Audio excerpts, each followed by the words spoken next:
Hello folks, this is Sula speaking. You're listening to another commentary video for League of Legends, this one featuring Karthus.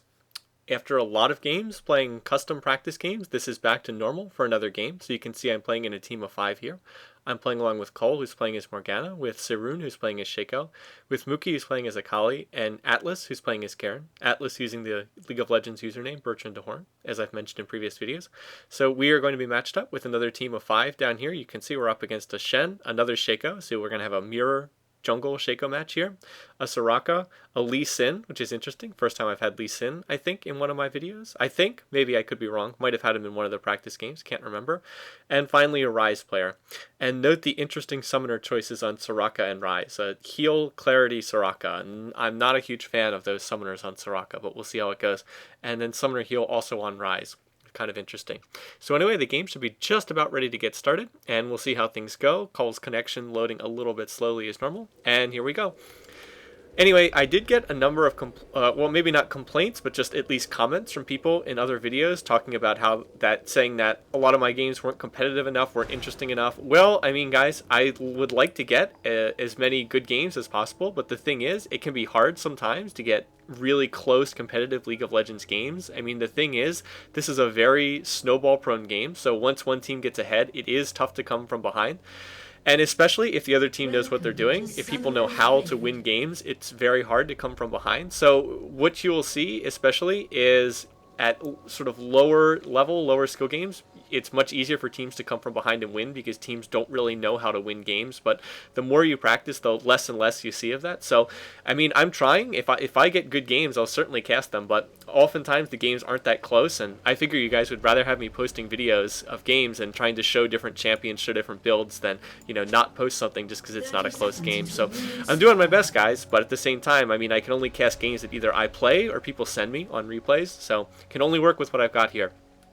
Anyway, this is not a custom practice game, so we'll see. Hopefully the level of play is going to be a little higher. There's Lee Sin poking around up there in the jungle. I'm going to be playing as Karthus in this game. Karthus is my most played champ. I've played him more than any other, but people really seem to enjoy the Karthus videos, so I don't mind posting them every now and then. I think it's been a couple weeks since I last did a Karthus video.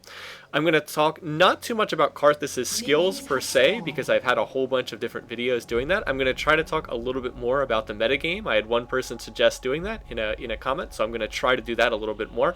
I'm going to try to focus on what you can do in order to win your lane, you know, what you can do when you're a solo in your lane to try and control the action, be able to out-farm your teammate. There we have a clairvoyance. You see Soraka sneaking through up there. That sort of thing, and not talk so much about Karthus' skills. But just in case you haven't seen one of my videos with Karthus, Karthus is an AP caster, ability power caster. His skills are mostly on short cooldowns. Well, his main skill, his Q, Lay Waste, is on a short cooldown. You can see it's on a 1-second cooldown, so I'm going to be using that a lot. You can see it's a spammable nuke. You can use it over and over again. His E skill is an area of effect magic damage, creates a little circle around him and deals damage in area around him. He also has a slow, his wall of pain. You throw down a wall and anyone who walks through it gets slowed. And then finally his ultimate, the thing that makes Karthus, is Requiem. Allows you to hit every enemy champion on the map and deals pretty good damage to all of them. So it's my favorite skill that Karthus has. It's the reason why I started playing him in the first place. Okay, so you can see I matched up against a Ryze player here. Ryze, I haven't really played against too many Ryze players since the rework to Ryze, which was about 2 months ago now. The way that you play Ryze now is you want to build lots and lots of mana off of him because 2 of his skills scale off of mana. His Q skill, his Overload, scales off of mana. And his Rune Prison, I believe, also scales off of mana, so you want to build those 2 and use them to deal damage. Ryze's big advantage is that he has relatively short cooldowns. His Q skill, his Overload, is on a very short cooldown. It's not quite as short as Karthus' Q, Karthus' Lay Waste, but it is on a short cooldown.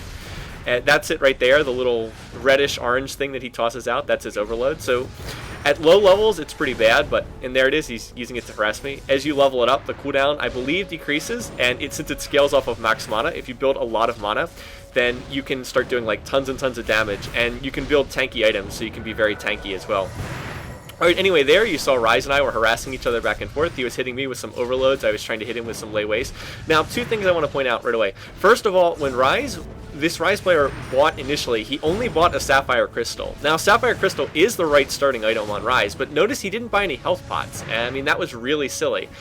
When you start the game, you have enough money if you buy a Sapphire Crystal to pick up 2 health pots. So he didn't pick those up, which means that right now he has no way of healing himself. Now, perhaps to compensate for that, he took Summoner Heal. You can see, or there it is. You can see he took Summoner Heal, a relatively, not relatively, definitely a weak choice in terms of Summoner spells. So he did use that, and that did heal some damage, but it's not a good Summoner spell, guys. It's not what you want to be taking. So that was a bit of a mistake. Now, one other thing I noticed right away, he ran himself out of mana really quickly in the lane. I don't know if that's due to not having any mana regen runes or nothing that adds extra mana regen, but he doesn't have any of them. And if you noticed, he ran himself out of mana really quickly. See, like, he has no mana, so I don't even have to worry about him harassing me. I can walk right up and go after him. There's nothing he can do about it because he can't use any of his skills. I also don't have to be too afraid of him coming up and killing me because he has no exhaust, he has no ignite. His only other summoner is Flash, and Flash with no mana is not dangerous. Anyway, here I've pushed Ryze up to the tower, so I'm going to recall right here. Ryze can see me recalling. If he tries to come out and stop me, then I'll just move back, but he's going to go back to base anyway. Now, why did I want to go back to base? Well, I wanted to pick up my Tear of the Goddess, as Call draws First Blood down in the bottom lane with Atlas, so nicely done. I wanted to pick up my Tear of the Goddess, which I think is one of the key items on Karthus. You want to grab this early in the game. The reason why I start Meki Pendant and 2 health pots is so I can build right into that. I used to like the Doran's Ring opening, but now that you can't get health pots with the Doran's Ring, I don't go for it anymore. I kind of miss that, but can't go for that anymore, so I don't. So anyway, Meki Pendant gives you extra health regen, and oops, looks like Lee Sin's got a ward there. Saw Seirun coming. And there's the Ghost, gonna force that Ghost. Are they gonna be able to get this kill? We'll go back to my lane in a minute. Nope, looks like Lee Sin's gonna escape. So we do have a Lee Sin versus a Kali matchup in the top lane, which is a little bit weird. You don't see Lee Sin play much at all because, quite honestly, he's pretty bad at the moment. And certainly not in a solo lane. Anyway, if you notice right there, Ryze was coming forward, trying to last hit, but I was using my lay waste to try to keep him off me. Now, the advantage of Ryze, as I said, is he has low cooldowns, and his abilities scale off of max mana. The disadvantage of Ryze is that he's very weak at early levels. He needs to get up to, I guess, around level 9 and get the cooldown on his overload, his Q skill down before he can really be effective. So he's pretty weak right here in the early game. Now, he has also gone back and picked up a Tear of the Goddess, but he doesn't have boots, and I don't have boots, which means we're the same speed. So yes, he also has a Tear, but notice that I have the 2 health pots. So what that does is that lets me play very aggressively, because even if we both harass each other, then I can use my health pot to heal up. I'm constantly trying to throw down my lay waste to harass him, but also get minion kills. Now right there, I saw Shaco use his Deceive, and I knew he was going to come after me, so I immediately ghosted and threw down my Wall of Pain, and that's going to allow me to just escape with no real problems. Now, we know that Shaco and Ryze are right here, so if you notice, Cole's coming up, Seirun is here, we're going to try to counter gank this. Cole is unfortunately going to miss on the binding there on Ryze, but he's on 1 hit, and again, because he has no boots, Seirun's going to be able to finish him off there. You can see Seirun has already built boots, as a good jungler should, which means he's going to be able to chase him down and catch him. I ulted there. I was afraid that Ryze was going to get away, so I triggered my ultimate, and as it turned out, it was unnecessary because Seirun was able to get the kill, but that was insurance there. Anyway, but it does mean that I'm not going to have my ult for this fight right here. Again, I'm working on farming the minions here, being able to control these minions. Also trying to harass this Shaco at the same time. If you notice where I'm placing the lay waste, now look how much damage that did when it hit him. I'm trying to be able to hit the minions and also hit Shaco at the same time. So if he comes forward to try to get these minions, he's going to take harassment from me. And now up here, we've got a Jack-in-the-Box right there. Mookie's going to go after that Shaco player, but he is going to use his flash, and he's going to use that to escape, and we can't dive at that tower, or Mookie and Seirun are going to get killed. So nice escape from their Shaco player. At that point in time, I was kicking myself for using my ultimate earlier because I could have finished him off with my ultimate, but oh well. So unfortunately, a little bit of a missed opportunity, but I did use it when I didn't really need to. Anyway, if you saw there, I pushed the minions to the tower, and then I decided to go back and buy. I was getting a little low on mana. I mean, I didn't have to go back, but because I had pushed this minion wave to tower, that meant that the tower was going to eat most of my minions, and that meant that Ryze wouldn't be able to last hit them. And plus, I was able to pick up boots, and also refill on health potions. So again, that allows me to play the harass game with Ryze. Now again, remember, I can play very aggressively because, look, he also has boots, he also has a Tear, but he has no health pots. So that means that I can be really aggressive about coming up and harassing, because if we each harass each other, I'm going to be able to heal and he can't. So there I go. I'm going to toss down my Wall of Pain, and then I'm going to use that to throw down some lay waste and get in more harassment here. And now he's down on half health, and he's going to have to play very defensively here again. So again, just the sort of thing that's going to help me win the lane. Now, while this was going on, we spotted Lee Sin. He was running around in our jungle. He was chasing Seirun Shaco. So I am going to come around here and try to cut off his avenue of escape. You can see Mookie has come down from top lane. He's going to ghost, but there's my Wall of Pain, going to slow him. He tried to get around it. He did still get the slow effect. He dragon kicks me, but it's not going to matter. He's going to get taken down. So that's a pretty easy kill for the three of us. Who's going to get the actual kill? I think it was Mookie got the kill and I got the assist. So a kill and 2 assists. Very nicely done. Just punishing that Lee Sin player for overextending. Okay, anyway, and right there you can see we've caught out their Shaco with the Clairvoyance, so nicely done by our Morgana player, Cole, doing a good job keeping track of their jungler just as we'd want. So again, remember when you're playing in lane, the two things you want to do is you want to make sure that you can farm, and you also want to harass your opponent as much as possible. So what I'm trying to do is both harass this Ryze player, and I've been doing a pretty good job of it, and also try to farm as best I can. Anyway, right there, I had a call to use my ultimate. They said that their Shaco player was almost dead, that I might have a chance to get him. One of my teammates said that. So I was not able to get Shaco, so I guess it was a little bit of a waste. But they did kill Shen immediately afterwards in bottom lane, and so I actually got an assist off that, even though I didn't do anything. So that was kind of nice. I think I get like 100 gold for the assist or something like that. But anyway, in this lane, again, as I said, you want to be last hitting as much as you can and also harassing. You want to make it tough for the enemy, for your opponents to last hit. So like right here, I'm just going to make it tough for Ryze to last hit these minions as best I can. Not able to do too much there. He is still able to get them.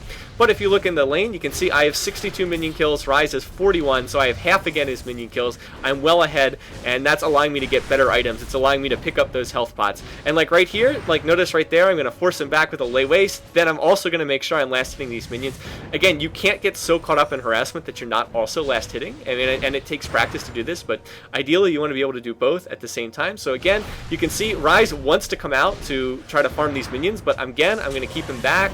I'm going to keep him back, keep him back, keep him back with all my lay waste. And at the same time, you can see I'm also farming. I'm getting maybe not every minion, but I'm certainly getting most of them. And like right there, unfortunately, I'm going to miss. I'm going to miss both the minion and Ryze. But there we go. You can see he's having a real tough time getting these minions, and the tower is eating a lot of them because I'm pushing so many of my minions up to the tower. And like right there, I don't know if he got that one either. And you can see I'm still way ahead of this Ryze player. Anyway, I didn't really want to dive this Ryze player at tower. There was a good reason for that. We had said going into this game when we looked at their team lineup, we didn't want to try too many aggressive dives. We wanted to try to play a little bit more conservatively. Well, why is that? Because look at their team lineup. They have a Shen player, so Shen can ult into people who are getting dove, and they also have a Soraka. Soraka also has the global ultimate, global heal. So ideally, like even if Ryze is on maybe one hit and I try to dive him at tower, he could get a Shen ult followed by a Soraka heal, and all of a sudden he's not going to die, and then I am going to die. So we figured it would just be better to play a little bit more cautiously and focus on farming. Anyway, now right here, why am I turning on my Defile? You can see I turned on my Defile for the first time. Why is that? Well, we were planning to go do Dragon, and that was communicated to us through our team. So because of that, I want to push Minion Wave to tower, which allows me to come down here and join in the Dragon fight. You can see Seirun's got it all boxed with he's got his Jack-in-the-Box all over the places to protect him. Nice binding. My call, is that going to let us get a kill there? Yes, Atlas is going to finish him off. Now I'm going to engage on Soraka and this Shen player. I'm going into them. I wanted to use my Ignite on Soraka to shut down her heals. Apparently, I tried to use it while she was silenced. Right there, Soraka's on one hit. Oh, there's the Shen ult, but I am Karthus, and here comes the ultimate, and that's going to finish her off. I think that was pretty well done. If you noticed when they tried to gank down here, tried to gank Cole down here, I came down from top. I used my Ghost to come in behind them, and then that allowed me to score that kill. Should have used my Ignite, though. Here, though, we're going to go in on Shen. I'm going to drop my Ignite on Shen now because I hadn't used it, and I'm going to make sure to back out to clear the tower aggression. Atlas is going to get the kill, and I'm going to get the assist. And meanwhile, Mookie was able to kill Ryze in another fight up here, with Cole again providing us some extra vision. So you can see, nicely done. Nice teamwork here. So we are also now going to clear this tower. You can see we've picked up Dragon. We've picked up 3 kills, 2 in bottom lane, 1 over here by this tower with Mookie getting the kill. So we're going to clear this. We will get this tower, no fear. And now I'm going to be able to go back to base. And that turned into a really good push for us. Okay, again, in terms of itemizing, now you might have noticed I bought the No Magic Mantle. This is actually a game, this team doesn't have that much crowd control. They have Shen's Taunt, they have Ryze's Rune Prison, but they don't really have that much crowd control. So I could have gone for Sorcerer's Shoes, and that might have been a better option.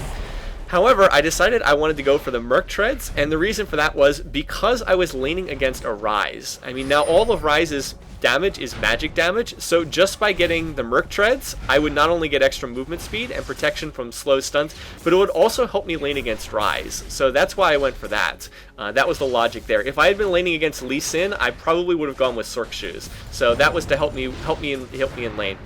Anyway, now I've gotten back to lane. You can see every time I've been able to get back to lane in time to before the minions would push my tower. So that's part of knowing when to go back to base and when not to go back to base. Up here, you can see Cull and Mookie are running around up here, trying to do what I can to hit Ryze with my Lay Waste and also hit these minions.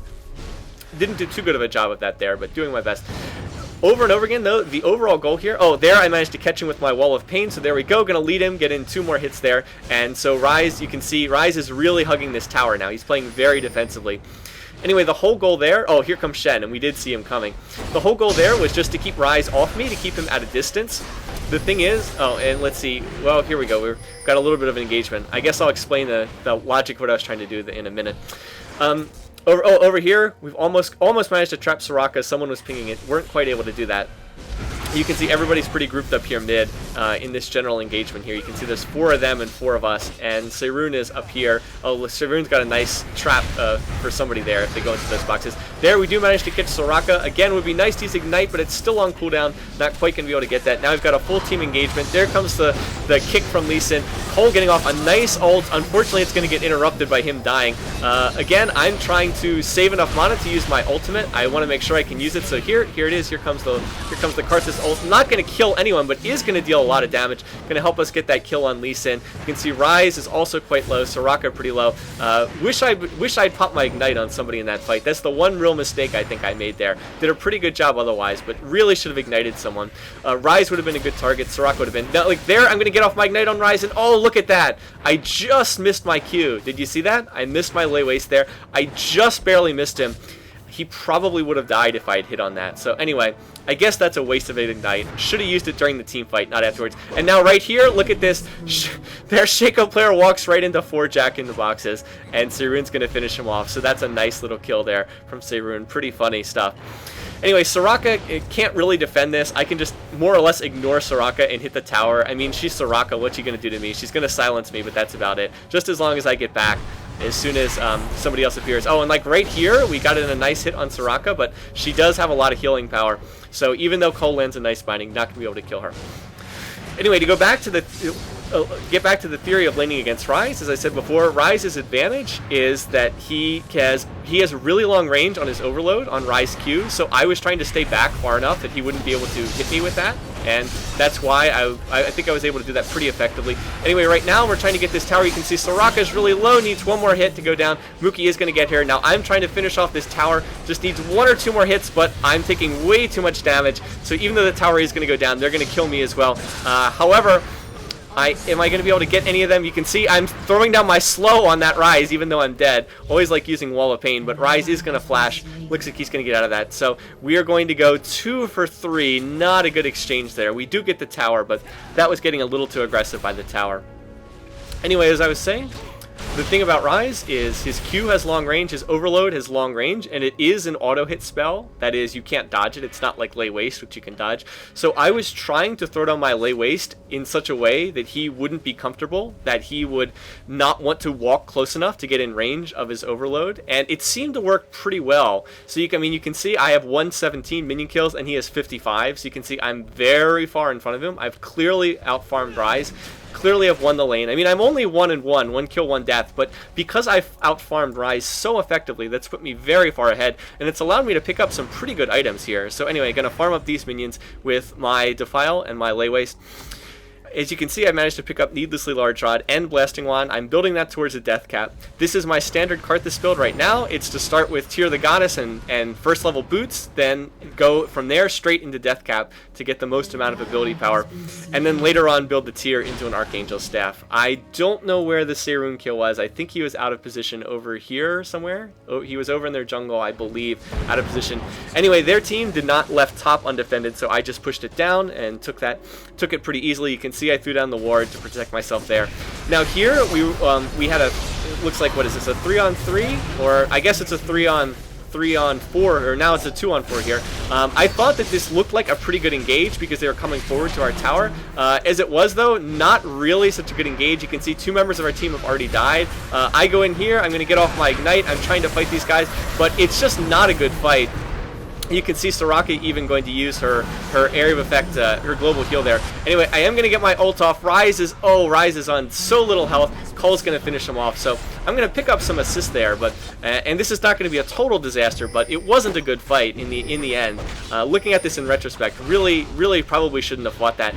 It was I think it was a 4-on-3 in their favor initially, and then more people came in, and like we continued fighting even as we died. So it just wasn't a good engage, and we really shouldn't have gone for it. So that was a mistake, but we were able to turn it, as I said, not into a total disaster. I think we lost 4 and they lost 2, something like that. Not 100% sure, but those are the kind of things you shouldn't be doing when you're ahead. I mean, you can see we were pretty far ahead in this game, and we've just we're in the process of picking up another dragon here. Unfortunately, continues to focus Cole as he's going to try to slip out of here. Yeah, you can see down to 75 HP. We really wanted that to go on Seirun's Shaco clone, but it didn't. So anyway, yeah, we're pretty far ahead, but those are the kind of engagements you want to avoid when you're ahead. When you're ahead, you don't really want to make risky plays. You want to try to do things that are more conservative, things that are just going to help you get further ahead, not risky things that are going to allow the enemy team to get back into it. So, oh well. Anyway, you can see over here, their Shaco player is in between me and this Ryze player, but not going to be able to go after him. Still trying to harass this Ryze player here at the tower. You can see Ryze is now 2 levels lower than me. He was 3 levels lower than me a minute ago, but he is quite a few levels below me. Outfarmed him to a very large extent at this point. So at this point, even though his numbers 3-3-5 aren't bad, you can see he's just lost the lane too badly. And while we have this little interlude here, I'm going to go pick up the blue buff here. Seirun probably doesn't need it. I think he said he didn't need it anymore. Once he reaches level 9, Shaco should be pretty good to jungle without it. So I'm going to pick that up, and then I see this minion wave is going to push top, so I'm going to head up there. Meanwhile, elsewhere in the game, you can see not a lot going on at the moment. You can see how we're doing a good job of out-farming the enemy team. Mookie, our other solo, is in good shape. He's about to go over 100 minion kills, maybe a little lower than where he should be, but certainly not bad. There's Cole he was gonna land that binding, at least until Shaco deceived away. Well, apparently he did hit the binding, but Shaco deceived out of it, so that's kind of interesting. Anyway, I just farmed that minion wave. I got another level, so now I'm in a pretty strong position. You can see I've already got my death cap. You can see I have over 200 ability power, so that's pretty good. Right now, we're kind of looking for a fight. You can see we're out in front. We're feeling pretty good about ourselves, so if we can get an engage here, we're pretty happy to go in on it. So here we go. I'm going to go in here, and unfortunately, the enemy team's just going to kill me, like, instantly, and so I was sort of like, wow, I wasn't expecting that. So as it turns out, not a good engage to go in on. I thought that was looking pretty good, but didn't work out, and so that really wasn't good. As it turned out, they had 4 there. We only had 3, so I guess that was part of it. But the other part of it is they just burst me down so quickly that I just died, and now they're picking off Mookie as well. You can see he's not going to be able to get out of this, so they've just gone 3 for 0, and we really played that poorly. So again, engaging, I thought it was a good engage. That's why I went in. I thought that we would probably win that fight, but as it turns out, they just burst me down so quickly that I wasn't even able to get my damage off before they killed me. So bad mistake on my part there. I mean, I've made some pretty good plays at various points in time in this game, but that certainly wasn't one of them. So not too good there. Not too good at all.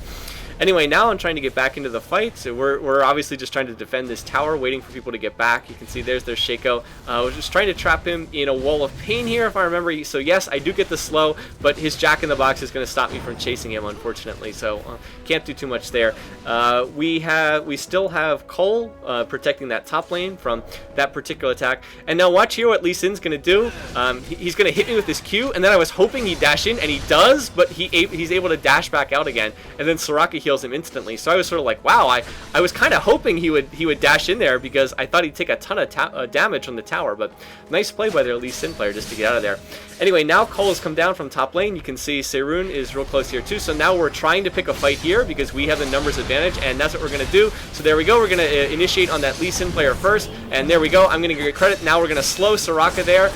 You can see we're still chasing after her, and my Defile is going to get credit for that kill there. So I'm going to score a double kill. Now we're initiating on Shaco.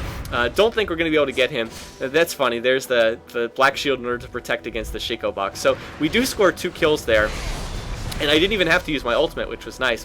Anyway, from here, though, we're going to make the safer play that instead of trying to go after this tower, we are going to go and try to do their Baron. Going to try to do Baron. I guess it's not the safest play, but it is a play that's going to put us decisively ahead if we can pull it off successfully. Seirun a little slow getting to us, but hopefully it won't matter. So there we go. You can see this is early in the game, so the Baron doesn't have that much life left. Doesn't have that much life so far. You can see it only has under 11,000. So we're going to go on this together, and there we go. And it looks like the enemy team didn't even have a clue that we were doing that. So that's going to mean a lot of experience. That's going to mean a full level for almost everybody on our team. I mean, if you're level 13, 10, 11, Baron's really worth a lot of experience. So we're going to head back to Fountain, and we were hoping that Mookie would also go back to Fountain, but instead he's heading up here to engage on Lee Sin. Again, when you take Baron, you want everybody to go back to buy together. Either you all push together or you all buy together. So usually that's the plan. Anyway, I finished my tier. I turned it into an Archangel Staff. You can see the passive, that your max mana is converted into ability power. Karthus, Archangel Staff really works perfectly for him. You get your tier early and you start charging up your max mana, and then you turn it into an Archangel Staff later. So you can see 400 ability power. That's really good. And then the Chain Vest, 2 purposes for that. One, I want to get Zanya's Hourglass. Zanya's Hourglass, great on Karthus because his Defile aura keeps running while you're in stasis. And then secondly, their team's almost all physical damage. I mean, look at their team. Shen's a bit of a mixture, but Shaco's physical. Lee Sin is going to be physical. And Ryze is going to be magic. But most of their team's physical damage. So anyway, I'm initiating on that Shen, but then the whole rest of their team showed up, and they nearly killed me, so that wasn't so good. But I did manage to lure them sort of back away from the safety of their tower. So we were considering fighting this, but then we decided, no, that's silly. Let's not. I need to go back to base to heal after taking all that damage. Seirun wasn't with us either. Seirun's getting red. So we were saying, no, let's not engage on that. Then let's not be greedy. Let's just go back, heal up, and then look to push after that. So anyway, I'm on my way back. Got a little overly greedy there, so that was a bit of a silly play. Shouldn't have done that. Oh, and Seirun was having a problem. He apparently couldn't move there for a little while. So fortunately, it looks like that's fixed now, or maybe it's not. I think that I don't remember exactly why this was happening, but it was a problem, and we wanted to try to keep the enemy team occupied so they wouldn't just find Seirun in the jungle. Yeah, he had to quit and rejoin in order to fix that problem. So anyway, at least now he's teleporting back to base, his little Shaco avatar in any case.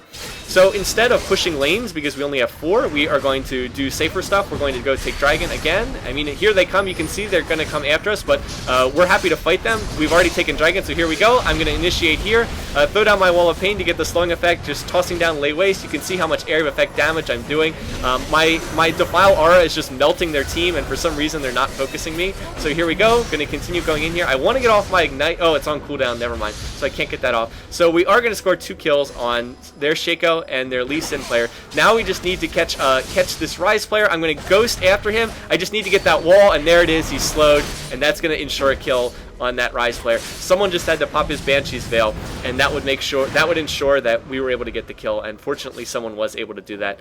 So Ghost into Wall of Pain.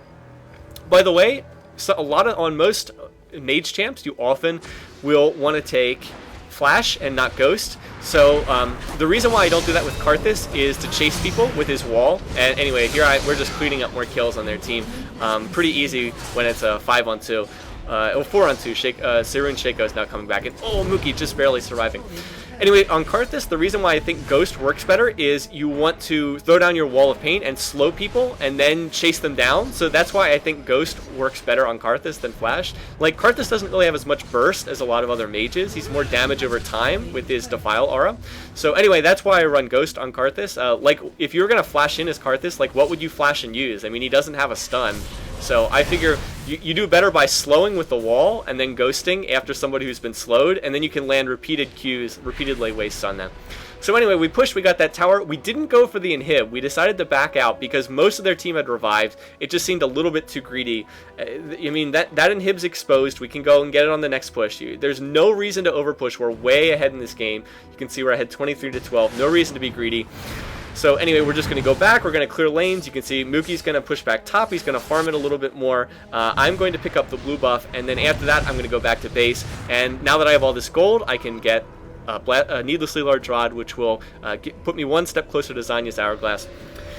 Karthus is one champ that was hurt a little bit by the removal of Zanya's ring. I mean, don't get me wrong, Death Cap is great to have. It's nice that he can get Death Cap and get the extra ability power, but Zanya's ring worked really well on Karthus, and it's a shame, almost a shame now that he has to get both the Death Cap and a Zanya's hourglass in order to be really effective, but still not bad, obviously. And the ability, once I get that 100 extra ability power with Zanya's hourglass, that'll take me over 500 ability power at the 29-minute mark or so, which I found is often sort of a turning point, tipping point, excuse me. Tipping point's the word I'm looking for there.